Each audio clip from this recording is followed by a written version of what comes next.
Today, I'm going to spend 12 hours finishing off my industrial base over on the CH64 SMP server. You see, it's already been over 9 months since starting on this world, and a lot of my projects have been left unfinished and are feeling pretty disconnected. But I had a vision of a thriving, mega industrial base filled with custom vehicles, factories, and more. It's taken me quite a while to get the full inspiration to start translating this into reality, and although I'm pretty proud of what we've managed to achieve so far, let's be honest, there's still plenty left to do. So today I'm going to be building out an epic new dockyard over this empty space, joining up our main zone with the surrounding landscape and generally covering loose ends. We're going to do as much building as we can do in 12 hours, so let's begin. To kick things off in the first hour, I actually started tackling the initial groundwork by covering the immediate area with a layer of stone and andesite. This will actually serve as a solid base and foundation, connecting the factory area to the waterway and providing us with a clearer outline for our future dockyard. The first hour really flew by, and in hour 2 I then turned my focus onto the roads and the pavements. Initially I'd used a mix of the stone and andesite for the roads and then a mix of the granite and bricks for the pavements. However, I don't think this contrasted particularly well, and I think it looked pretty bad because on top of that the brick and the granite mix was just a bit too noisy and didn't really match the industrial vibe that I was aiming for. So I decided to overhaul it all and started replacing the roads with the cyan terracotta, which I think looks loads better and really does align with more of that industrial aesthetic. And for the pavements, I opted for a mix of the stone and andesite slabs in place of it, and then adding in some polished ones for some variety. And I think this new combination was already looking way better. Hour 3 had me moving on to another issue that I've been meaning to tackle for a while, the floating foundation layer. Not only does it look absolutely awful, but it's also unintentionally become a bit of a mob farm. We really need to fix this. So I decided to build an outer wall, which should do the trick and fit with the theme. However, for this, I would need a lot of smooth stone, leading to another challenge: the lack of a super smelter. Previously, I'd been manually smelting up a lot of the items that I typically need for most builds, but for this, it would be far too slow and tedious. Fortunately, I had actually designed a basic super smelter design in a previous world that was both simple and easy to build, so this became my next task on the list, to ensure that we actually have a quick way to smelt up all of the smooth stone that we actually needed to complete the outer wall and solve our floating foundation problem. However, midway through the build, I had to take a quick detour to Martin's Slime and Gold Shop as I needed some gold for some powered rails. It's moments like these that makes me really grateful for being on a server with a shopping economy. But with the gold now in hand, I returned to complete the smelter, knowing that nothing could now stop me from finishing it off. With the smelter finally completed, I did a quick bit of mining to actually restock my stone supplies, which were severely depleted, before then loading up the smelter for the very first time. And at last, I had all the smooth stone that I'd actually been needing to continue. For the first part of the wall, I decided to build up a border fence to ensure our industrial site remains safe for both workers and visitors.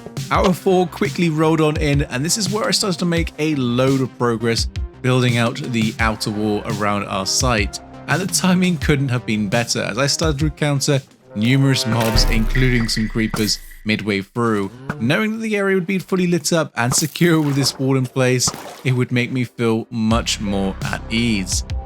With the wall now built, I then moved on and started adding in some small details like benches and waste bins, dotting them around the various pavements to provide plenty of spots for sitting down and taking a moment to rest. Then I started finishing off some of the interior fences to form the boundaries of our soon-to-be dockyard, alongside with the roads that actually lead on up to our main factory. This really did help enhance the overall aesthetic, and it's really starting to make this area feel much more like the thriving industrial hub that I had envisioned.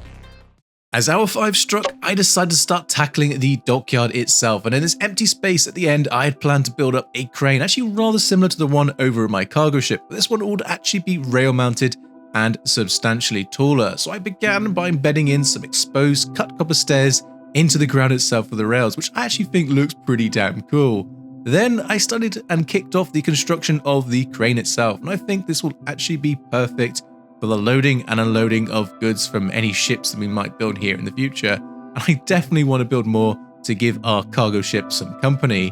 Next, I then started filling out some of the empty space by the crane by building up some more cargo containers. And these containers will add a nice pop of color, breaking up the otherwise quite grayscale palette of the general area. Once I'd built up a few more, I then started turning my attention to lighting up the area by hiding some sea lanterns under light grey carpets. The last thing we want is for any unexpected explosive visits, and believe me, I've already had a few off camera.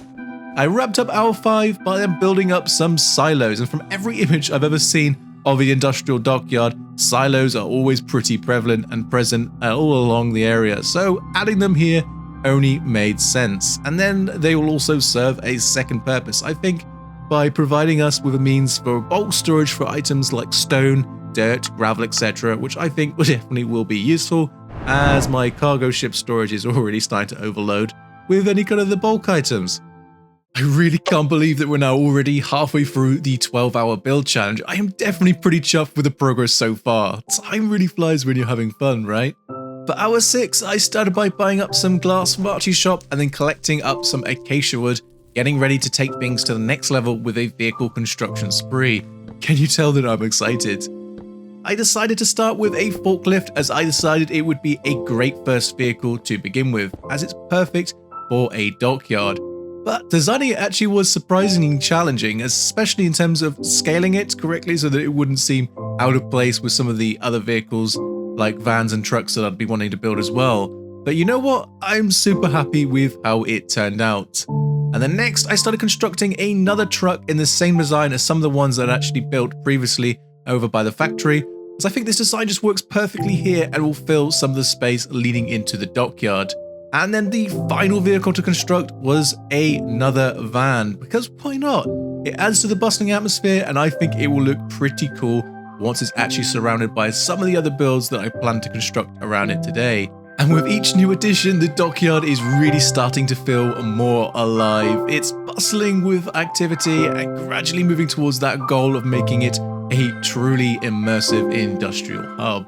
I kicked off hour 7 by building up a small cabin for the workers handling the loading and unloading of goods from docked ships. I opted to keep it quite simple, spending time instead adding in some details to the exterior. I think we'll have to tackle the interior some other time. And then outside the cabin, I also built up some of these electrical transformers. They might be a bit of an experiment, and I'm not really sure if they make sense to be here, but I actually quite like them, and I think they fit the theme quite nicely. Before moving on to a second larger structure, a warehouse, I actually needed to go and gather up some end stone and some more sand to craft the sandstone. But after collecting the necessary resources, I quickly crafted up what I needed and then jumped into action. You didn't really think I was going to leave the super smelter unfinished and exposed out in the open, did you? Well, I almost did, but I had a design up my sleeve that I was itching to build. It's a bit different from anything else around the area, but I think it works really nicely. I've gone for a bit more of an aged look, because I think it provides for a bit more variation and certainly adds a bit more character to this whole dockyard space. Disaster almost struck in hour 8. I completely forgot to light up the inside of our new warehouse, and a creeper spawned and blew me up. Fortunately, it only actually damaged a single block and, well, me, so I promptly then added in some extra lighting inside before any other instance could occur. With the safety measures now in place, I was able to add in a few final touches then to the warehouse exterior, holding our super smelter, finally completing it. Next, I actually turned my attention back over to the roads themselves, where I started adding in some traffic lights here at the junctions. I was really in a flow at this point, and I was just excited to add in some more extra little details, and I thought that traffic lights would be perfect to just fill in this space here. And I started at first by using the glowing item frames to actually make up the light blocks, but then it occurred to me that I can actually just use a single glowing item frame solely for the active light, and then standard ones for the rest. And I think this small change actually made a big difference, making the traffic lights look much more realistic. Once I finished, I then added in some more street lamps all along the roads and some in the dockyard. Everything really is coming together quite nicely. Hour 9 actually brought an unexpected but delightful surprise. Arrington visited and built me one of his awesome Moodles sushi and noodles food trucks, and it looks absolutely fantastic and definitely adds a unique touch to our area.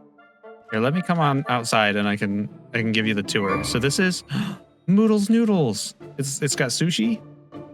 1 diamond per stack. It's up here in this barrel. Nice. Do you know what? You can actually have one of my 5 remaining diamonds in existence. 5 diamonds. Here, I even have some on me. There we are. Some sushi. Oh, a free sample as well. Spoiling me. I need to actually get a little bit hungry. Absolutely. And if that wasn't enough, whilst Ayrton was actually building up the food truck, Liv Awesome also popped by and actually built up this epic picnic table here with some custom armor stand magic. And it looks amazing and I really love it. And it definitely helps me on my mission to help fill out this whole area by the factory. Something else that actually left unfinished now since my 3rd episode here in the server is the chimneys for our concrete factory. At the time I'd had some real creative block since building organic plumes with glass was something a little bit out of my comfort zone. But since then I've actually had a bit of additional practice and I finally felt able now to really do the plumes justice. So I got building and I'm definitely glad I did and got to revisit because finishing this off felt so good and it now looks so much more complete. To kick off hour 10, I then headed over to Loki's base where I needed to pick up some prizes that he'd left for the participants of the One Chunk Build Challenge that he recently ran here on the server. And although I didn't win any top prizes, I was still thrilled nonetheless with receiving a Judge's Choice and Participation Trophy. I displayed them proudly here on the cargo ship and I took a moment to admire them before then diving back into our base transformation. And the first bit that we needed to address was the abrupt end of this road leading away from the factory.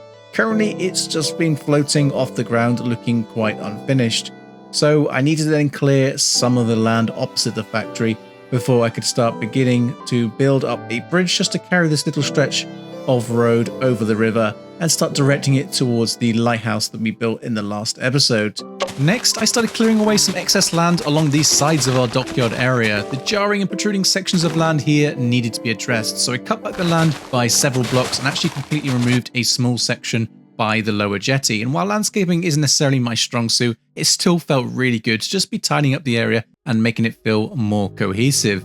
But there was one final feature that I knew that I must add to the whole aesthetic and really polish things off, and that was some custom trees. As if anything I've ever learned from Pryces is that leaves and bushes can go a long way into adding those much needed pops of details just to bring some life into the area and make it feel more vibrant and finished. And I'm really glad I did, as it definitely has the desired effect.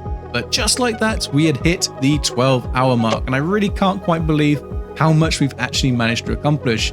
From setting up our super smelter to rebuilding all the roads, the dockyard, and adding in so many final details, it has been an absolute blast.